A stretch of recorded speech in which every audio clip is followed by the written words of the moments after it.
Bago naging sikat ang Nokia dahil sa cellphone, wala itong kinalaman sa technology. Nagsimula ang Nokia bilang isang maliit na negosyo na gumagawa ng papel sa Finland. Mahirap isipin na ang kumpanyang minsang nagpoproseso lang ng kahoy ay magiging isa sa pinakamalaking pangalan sa cellphone. Nagsimula ang kwento noong 1865. Isang Finnish engineer na si Fredrik Idestam ang nagtayo ng pulp mill malapit sa Tammerkoski Rapids sa Tampere, Finland.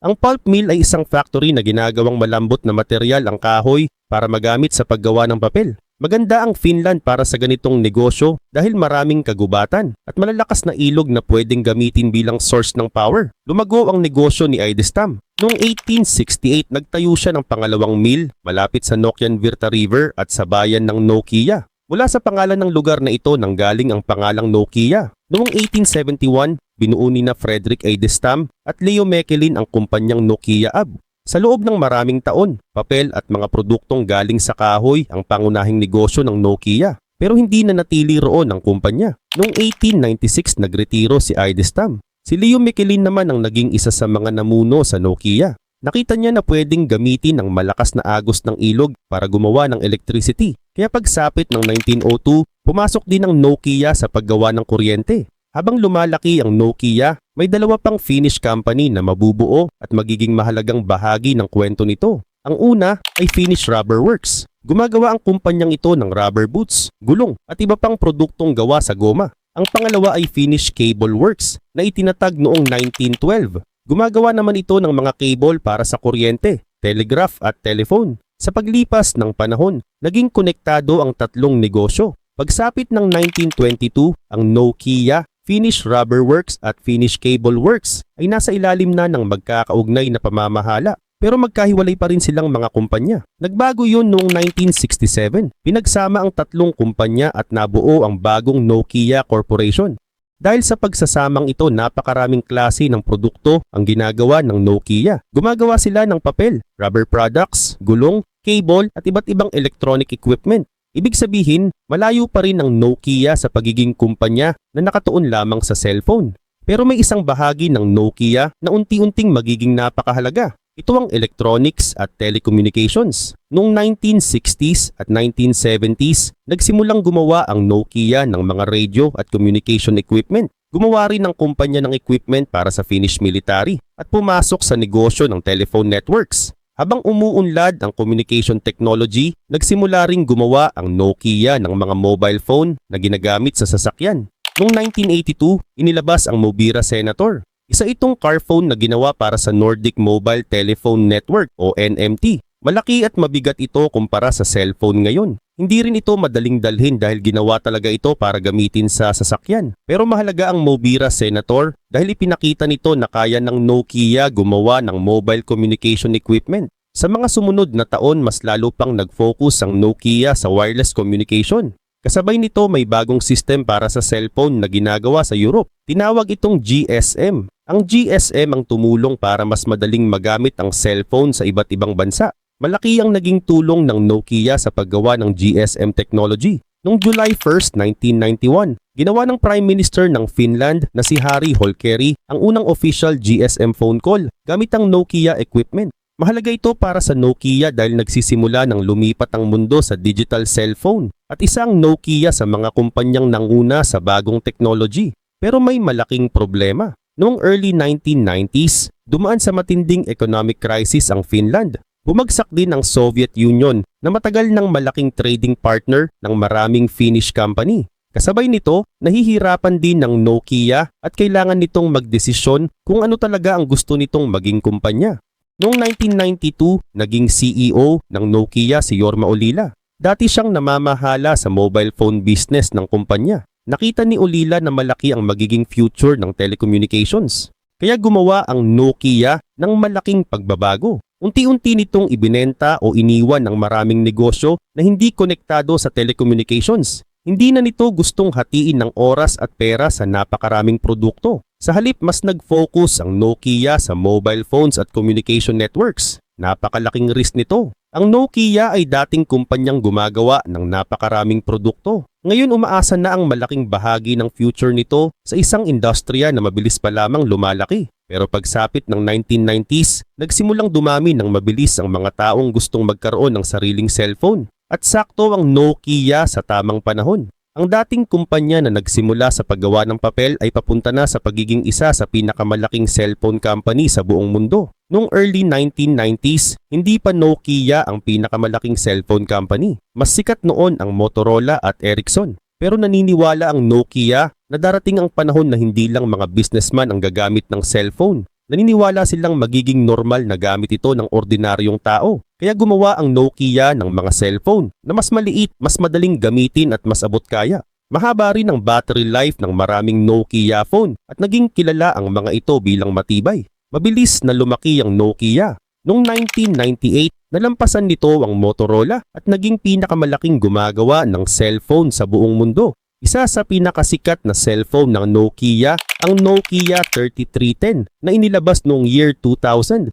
Simple lang ang phone na ito. Wala itong camera, touchscreen o apps. Pero matagal ang battery, madaling gamitin at matibay. Mayroon din itong larong Snake na naging paborito ng maraming gumagamit. Pwede ring palitan ang cover ng phone kaya maaring pumili ang tao ng design na gusto niya. Napakalakas ng naging benta ng Nokia 3310. Tinatayang umabot sa mahigit 120 million units ang nabenta nito. Kaya hanggang ngayon isa pa rin ito sa pinakakilalang lumang cellphone ng Nokia. Pero may isa pang Nokia phone na mas marami pang nabenta. Noong 2003 inilabas ang Nokia 1100. Ginawa itong simple at mura para mas maraming tao ang makabili. May flashlight din ng phone. Malaking tulong ito sa mga lugar na kulang ang ilaw o madalas mawalan ng kuryente. Umabot sa mahigit 250 million units ang nabenta ng Nokia 1100. Dahil dito naging isa ito sa pinakamabentang mobile phone sa kasaysayan. Isa sa mga dahilan ng tagumpay ng Nokia ay marami itong klase ng cellphone. May murang phone para sa first-time users. May mas matibay na model para sa trabaho. May phone na may camera at music player. Meron ding mas advanced na phone para sa business. Ibig sabihin halos kahit anong budget o pangangailangan ng isang tao, may Nokia phone na pwedeng bilhin. Naging sikat din ang tunog na tinatawag na Nokia tune. Una itong ginamit sa mga Nokia phone noong 1990s. Sa sobrang dami ng gumagamit ng Nokia, naging isa ito sa pinakakilalang ringtone sa buong mundo. Habang dumarami ang gumagamit ng cellphone, patuloy ding lumalaki ang Nokia. Pagsapit ng 2005, Nokia na ang malinaw na #1 mobile phone company sa buong mundo. Noong taon na yon, nagbenta ang kumpanya ng humigit kumulang 265 million mobile devices at hawak nito ang halos 1/3 ng global market. Mas lalo pang lumaki ang negosyo sa mga sumunod na taon. Noong 2007, umabot sa mahigit 51 billion euros ang sales ng Nokia. Napakalaking bahagi ng cellphone market sa buong mundo ang hawak ng kumpanya. Mula sa maliit na paper business sa Finland, naging isa na ang Nokia sa pinakamalaking technology company sa mundo. Pero nung taon ding iyon, may bagong cellphone na ipinakita sa United States. Noong January 9, 2007, ipinakilala ng Apple CEO na si Steve Jobs ang unang iPhone. Iba ang itsura nito sa karamihan ng sikat na cellphone noon. Malaki ang screen at halos wala itong physical buttons. Ginagamit ang mga daliri para kontrolin ang phone gamit ang touchscreen. Pinagsama rin nito ang cellphone, music player at internet device sa isang produkto. Sa panahong iyon, Nokia pa rin ang hari ng cellphone market. Pero ang pagdating ng iPhone ay simula ng malaking pagbabago. Unti-unting nagbabago ang gusto ng mga tao. Hindi na sapat na mahusay lang sa tawag at text ang cellphone. Mas nagiging mahalaga na rin ang internet, touchscreen, software at apps. At dito magsisimula ang pinakamalaking problema ng Nokia. Noong lumabas ang unang iPhone, hindi agad natakot ang Nokia. Malaki pa rin ang lamang nito sa cellphone market. Marami rin ang tingin noon na may kahinaan ng iPhone. Wala itong physical keypad, limitado ang camera, at mahal kumpara sa maraming Nokia phone. May sariling advanced phone din ang Nokia noon. Isa rito ang Nokia N95. May camera, GPS, Wi-Fi, music player at iba pang features na wala pa sa unang iPhone. Pero may isang malaking pagkakaiba. Mas madaling gamitin ng iPhone. Malaki ang touchscreen nito at kontrolado ang phone gamit ang daliri. Mas simple rin ang pag-browse sa internet at paggamit ng iba't ibang features. Lalo pang lumakas ang iPhone noong 2008 nang buksan ng Apple ang App Store. Dito pwedeng mag-download ang mga gumagamit ng games at iba pang apps. Dahil dito, hindi na lang tawag at text ang gamit ng cellphone. Mas dumarami ang mga bagay na pwedeng gawin dito. Ito ang malaking pagbabagong nahirapang sabayan ng Nokia. Ang pangunahing system na ginagamit ng Nokia smartphones ay tinatawag na Symbian. Ang operating system o OS, ang pangunahing software na nagpapatakbo sa phone. Matagal nang matagumpay ang Symbian. Ginawa ito noong panahon na karamihan ng cellphone ay may physical buttons at maliliit na screen. Nang maging sikat ang touchscreen smartphones, naging mas mahirap para sa Nokia na baguhin ang Symbian para makasabay sa bagong klase ng phone. Samantala, may isa pang malaking kalaban na papasok. Noong 2007, ipinakilala ng Google at ng iba pang technology companies ang Android. Isa rin itong operating system para sa smartphones. Maraming cellphone company tulad ng Samsung, HTC at LG ang nagsimulang gumawa ng Android phones. Dahil dito, dalawang malalaking kalaban na ang kailangang harapin ng Nokia. Sa isang side ay ang iPhone ng Apple. Sa kabila naman ay ang maraming Android phones. Patuloy pa ring maraming cellphone ang nabebenta ng Nokia. Pero mabilis nang nagbabago ang smartphone market. Pagsapit ng 2010, bumababa na ang bahagi ng Nokia sa smartphone market. Samantala, mabilis na lumalakas ang Apple at mga gumagawa ng Android phones. Kailangan nang gumawa ng malaking desisyon ng Nokia. Noong September 2010, naging bagong CEO ng Nokia si Stephen Elop. Dati siyang executive sa Microsoft. Siya rin ang unang CEO ng Nokia na hindi finish. Nakita ni Elop na napag-iiwanan na ang Nokia sa bagong smartphone market. Malakas pa rin ang pangalan ng kumpanya, pero kailangan nitong magkaroon ng mas modernong system para sa mga susunod nitong phone. May ginagawa ng bagong system ang Nokia na tinatawag na MeeGo. Pero noong 2011, gumawa ang kumpanya ng ibang desisyon. Nakipag-partner ang Nokia sa Microsoft. Gagamitin ng Nokia ang Windows Phone bilang pangunahing operating system ng mga bago nitong smartphones. Ibig sabihin, unti-unting iiwan ng Nokia ang Symbian bilang pangunahing system ng smartphones nito. Malaking pagbabago ito para sa kumpanya. Noong 2011, inilabas din ng Nokia ang Nokia N9. Gumamit ito ng MeeGo at ibang-iba ang design nito sa mga dating Nokia smartphones. Gumagamit ito ng touchscreen at swipe gestures para kontrolin ng phone. Pero hindi na ginawang pangunahing system ng Nokia ang MeeGo. Nakatuon na ang kumpanya sa Windows Phone. Dito nagsimula ang Lumia series. Ang Nokia Lumia 800 ang isa sa mga unang Lumia phones na inilabas noong 2011. Sumunod ang iba pang Lumia models. Maganda ang design ng maraming Lumia phone at kilala pa rin ang Nokia sa mahusay na paggawa ng hardware. Pero may malaking problema ang Windows Phone. Mas kaunti ang apps nito kumpara sa iPhone at Android. Mahalaga na ngayon ang applications sa pagpili ng smartphone. Kung may sikat na game, social media app o ibang service na available sa iPhone at Android pero wala sa Windows Phone, mas mahirap kumbinsihin ng mga tao na lumipat. Kaya kahit maganda ang mga Lumia phone, nahirapan ng Nokia na bumawi. Habang lumalaki ang iPhone at Android, patuloy namang lumiliit ang bahagi ng Nokia sa smartphone market. At sa mga susunod na taon, hahantong ang problemang ito sa isang desisyon na tuluyang magbabago sa cellphone business ng Nokia. Nagkaroon pa ng malaking problema. Ayaw gumawa ng maraming developers ng apps para sa Windows Phone dahil kakaunti lang ang gumagamit nito. At ayaw naman bumili ng maraming tao ng Windows Phone dahil kakaunti ang apps. Habang nangyayari ito, patuloy na bumababa ang benta ng Nokia smartphones. Ang kumpanyang minsang nanguna sa buong mundo ay mabilis nang napag-iiwanan sa smartphone market. Noong September 2013, gumawa ng malaking desisyon ang Nokia. Inanunsyo na ibebenta nito sa Microsoft ang halos buong cellphone business ng kumpanya sa halagang 5.4 billion euros. Natapos ang bentahan noong April 2014. Kasama sa napunta sa Microsoft ang malaking bahagi ng negosyo ng Nokia na gumagawa ng cellphone. Ibig sabihin, ang Nokia na minsang pinakamalaking cellphone maker sa mundo ay hindi na direktang gumagawa ng sarili nitong mga phone tulad ng dati. Pero hindi rin naging matagumpay ang pagbili ng Microsoft. Noong 2015, nalugi ng malaki ang Microsoft sa binili nitong Nokia phone business. Umabot sa humigit kumulang $7.6 billion ang nawala sa halaga nito. Dahil dito, marami ring empleyado sa phone division ang nawala ng trabaho. Sa madaling salita, hindi rin nailigtas ng Microsoft ang dating cellphone business ng Nokia.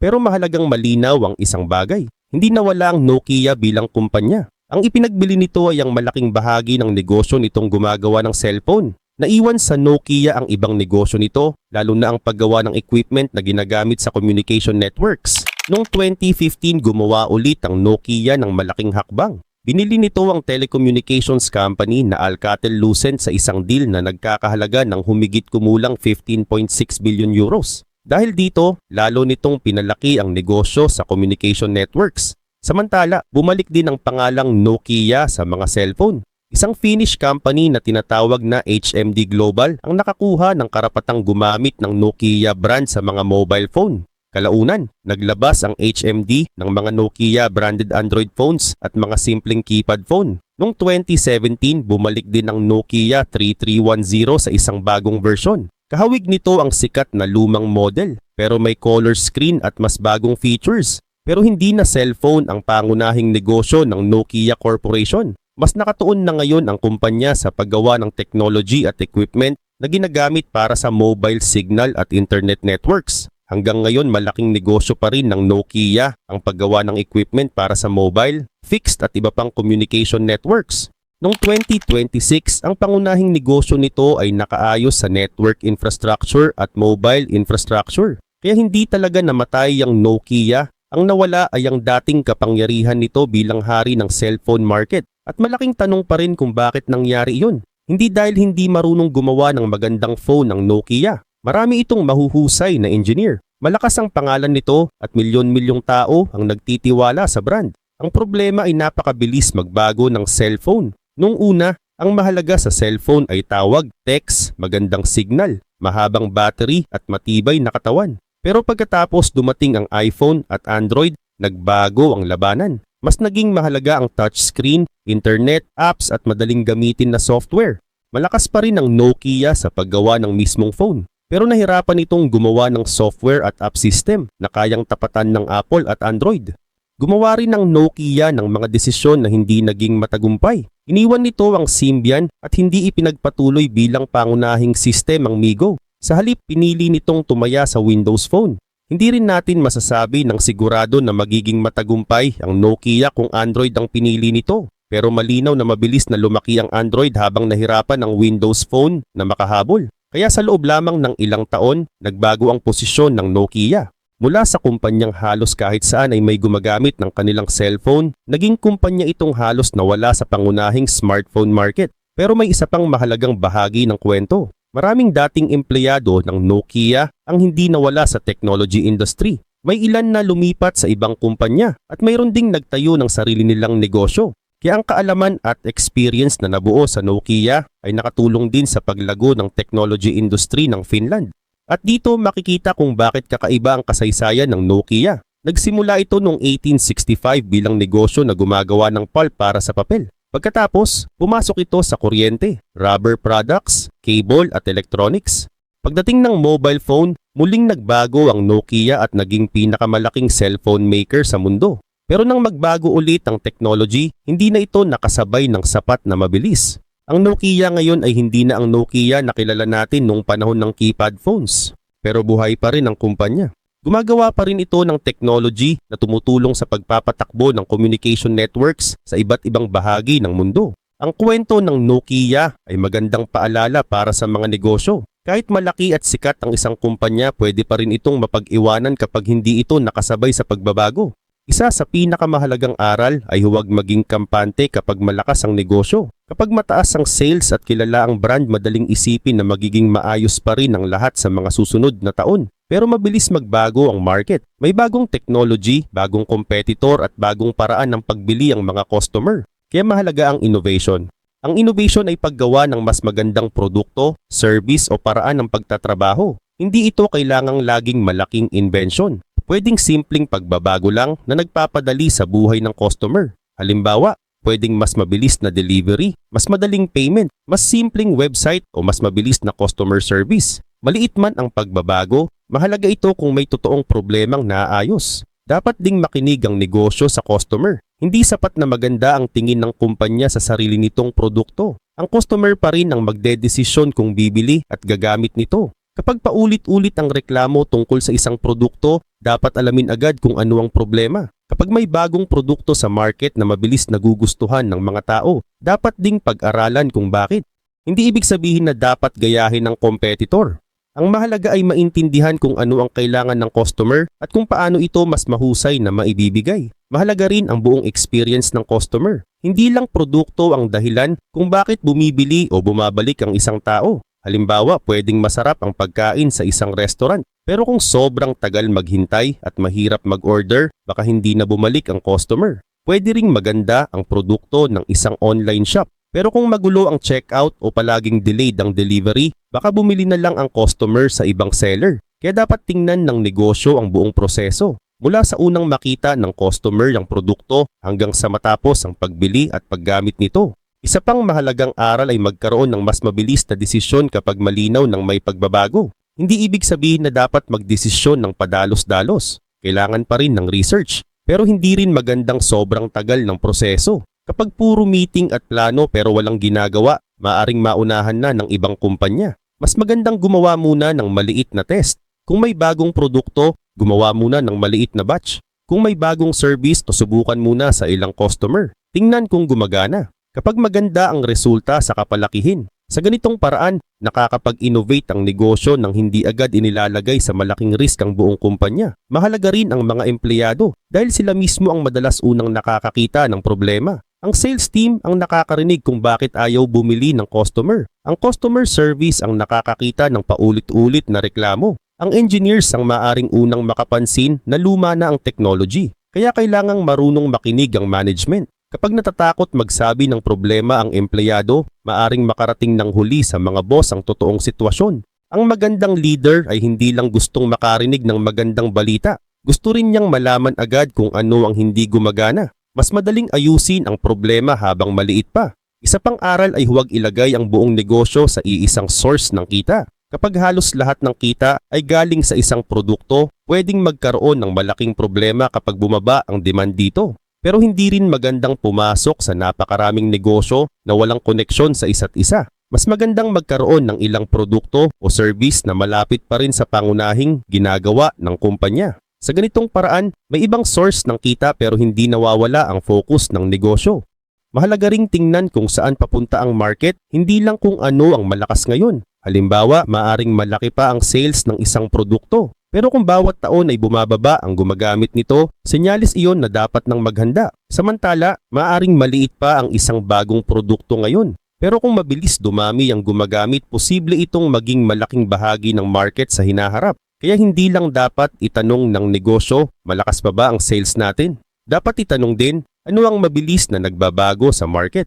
Isa pang mahalagang aral ay huwag matakot gumawa ng bagong produkto kahit maaari nitong bawasan ang benta ng lumang produkto. Halimbawa, kung kumikita pa ang negosyo sa isang lumang service pero mas gusto na ng mga tao ang bagong digital version, mas mabuting gumawa rin ng digital version. Posibleng mabawasan ang kita ng lumang service. Pero kung hindi gagalaw ang kumpanya, maaring competitor ang gumawa ng mas magandang version at maagaw ang customer. Mas magandang ang sarili mong bagong produkto ang pumalit sa luma kaysa competitor ang gumawa nito. Mahalaga rin na malinaw sa negosyo kung anong problema talaga ng customer ang kanilang kailangan isolve.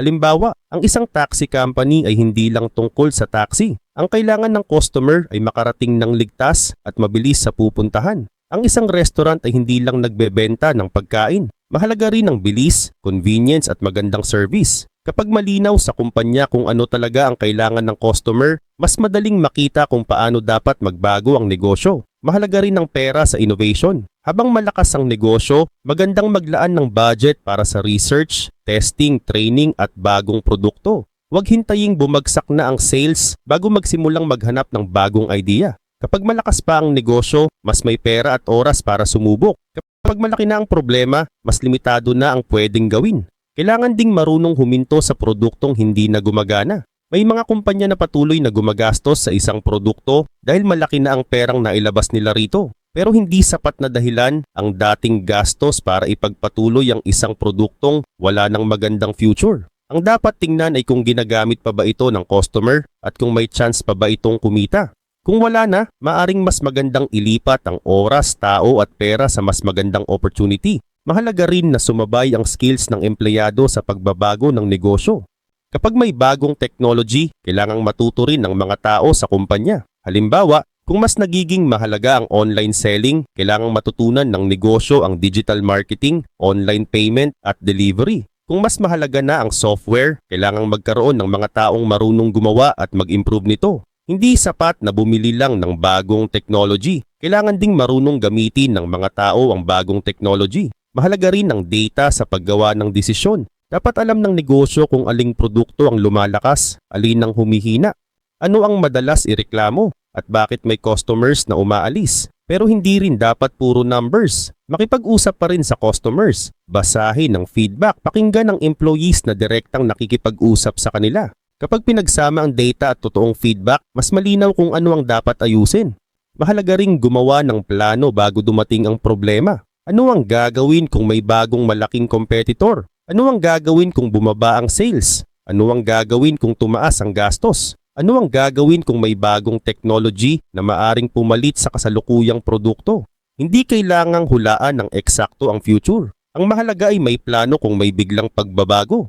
Sa ganitong paraan hindi magsisimula sa zero ang kumpanya kapag may problema. Isa pang mahalagang aral ay hindi lahat ng bagong ideya ay magiging successful. Normal lang na may test na hindi gumana. Ang mahalaga ay maliit muna ang risk at may natututunan sa bawat pagkakamali. Mas delikado ang negosyo na walang sinusubukang bago dahil baka isang araw ay mapansin na lang nitong napag-iiwanan na pala ito.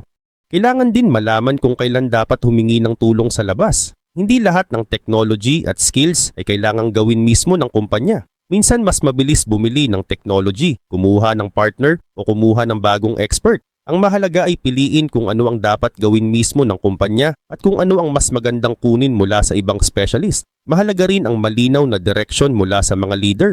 Kapag iba-iba ang gustong gawin ng bawat department, mabagal ang kumpanya. Kailangang malinaw kung ano ang priority, sino ang responsible at kailan dapat matapos ang trabaho. Kapag malinaw ang direksyon, mas mabilis ding makakilos ang buong team. Dapat ding malaman ng negosyo kung ano ang dahilan kung bakit ito pinipili ng customer. Pwedeng dahil mas mura, pwedeng dahil mas matibay, pwedeng dahil mas mabilis, pwedeng dahil mas madaling gamitin. Kapag alam ng kumpanya kung bakit ito pinipili, mas madaling protektahan at palakasin ang advantage na yun. Pero kailangan ding bantayan kung may competitor na gumagawa na nito ng mas mahusay. Sa huli, ang pinakamahalagang aral mula sa Nokia ay simple. Ang tagumpay ngayon ay hindi garantiya ng tagumpay bukas. Kailangang patuloy na matuto ang negosyo. Kailangang marunong makinig sa customer at empleyado. Kailangang mabilis makita ang pagbabago sa market. Kailangang marunong sumubok ng bagong ideya. At kailangang handang baguhin kahit ang noong matagumpay na produkto kapag hindi na yun ang kailangan ng mga tao. Hindi kailangang baguhin ang negosyo araw-araw. Pero hindi rin pwedeng manatili itong pareho habang nagbabago ang lahat sa paligid nito. Ang negosyong may mas malaking chance tumagal ay hindi palaging yung pinakamalaki. Mas mahalaga na marunong itong makinig, matuto at mag-adjust sa tamang panahon.